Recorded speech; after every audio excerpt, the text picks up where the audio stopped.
নমস্কার সবাইকে। আজকে আমি সয়াবিন দিয়ে আর লাউ দিয়ে বানাবো। তো লাউটাকে আমি এইভাবে কেটে নিয়েছি, আলুগুলো এইভাবে কাটা আছে। দেখি কিভাবে বানায়। আসুন, সয়াবিনগুলো আমি প্রেসার কুকারে দিয়ে দিলাম। এতে আমি লাউ আর আলুটা দিয়ে দেব।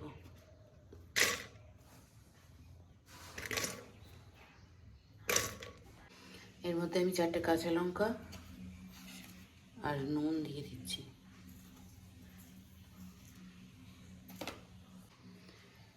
এবং আমি জল দিয়ে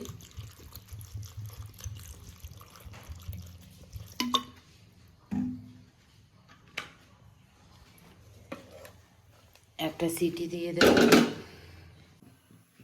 এদিকে আমি প্রেসার কুকারে দিয়ে সিটি ফেলতে দিচ্ছি। একটা সিটি পড়া উপর দিয়ে, ততক্ষণে আমি টমেটো আর পেঁয়াজগুলোকে কেটে নিচ্ছি। আমাদের একটা সিটি পড়ে গেছে, আমি এটাকে নামিয়ে নিলাম।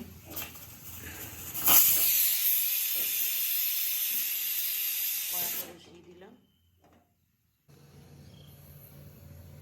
সরষের তেল দিয়ে দিচ্ছি। আমি সরষের তেলে রান্নাটা করব।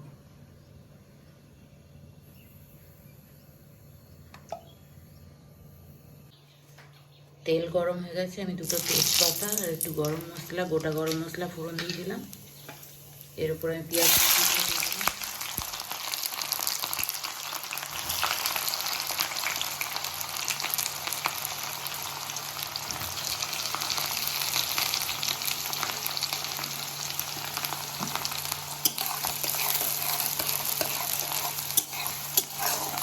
পেঁয়াজটা আমাদের হালকা ব্রাউন হয়ে গেছে, আমি এর মধ্যে আদা রসুন দিয়ে দিলাম।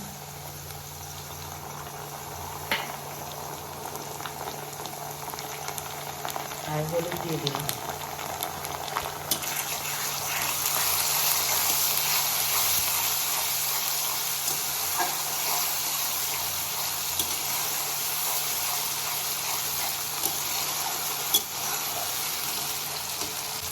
জিরে ধনে গুঁড়ো দিয়ে দিচ্ছি।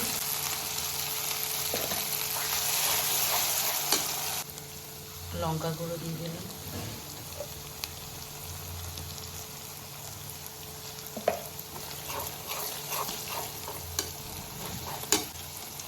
আমি জল দিয়ে একটু মশলাটা কষে নেব।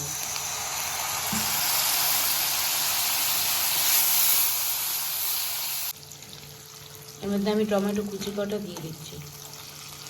আর দেবো নুন। নুন তো মশলার মতো দেবো, কারণ ওতে নুন দেওয়া আছে।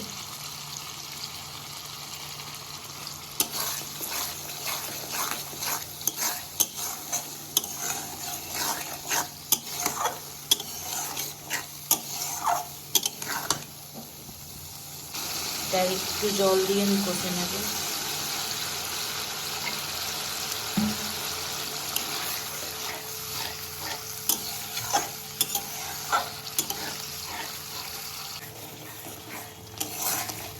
মশলাটা আমার কষা হয়ে এসছে, আমি এখন এটা খুলবো প্রেসার কুকারটা।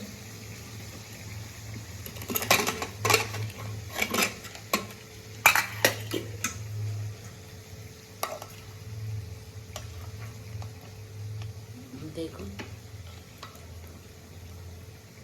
সুন্দর সেদ্ধ হয়ে গেছে। এটাকে আমি এখন এর মধ্যে দিয়ে দেব।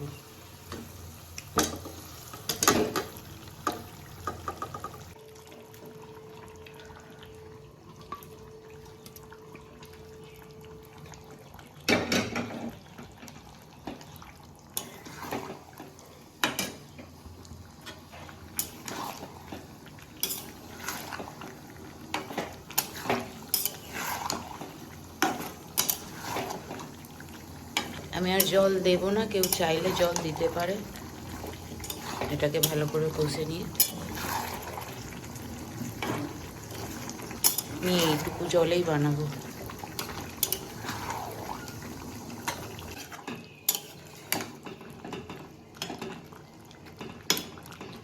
এটা এইভাবেই আমি 5 মিনিট চাপা দিয়ে রেখে দিচ্ছি, 5 মিনিট হওয়ার জন্য। 5 মিনিট পর এটা আমি খুলছি। এটা আমাদের রেডি। এর মধ্যে আমি এখন ধনেপাতা আর একটু গরম মশলা দিয়ে দেবো।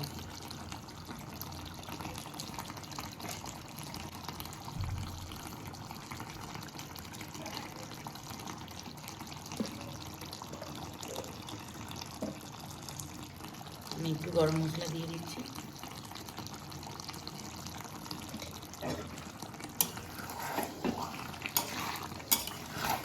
দেখুন, লাউ দিয়ে সয়াবিন কেউ রুটি দিয়েও খেতে পারে, কেউ ভাত দিয়েও খেতে পারে।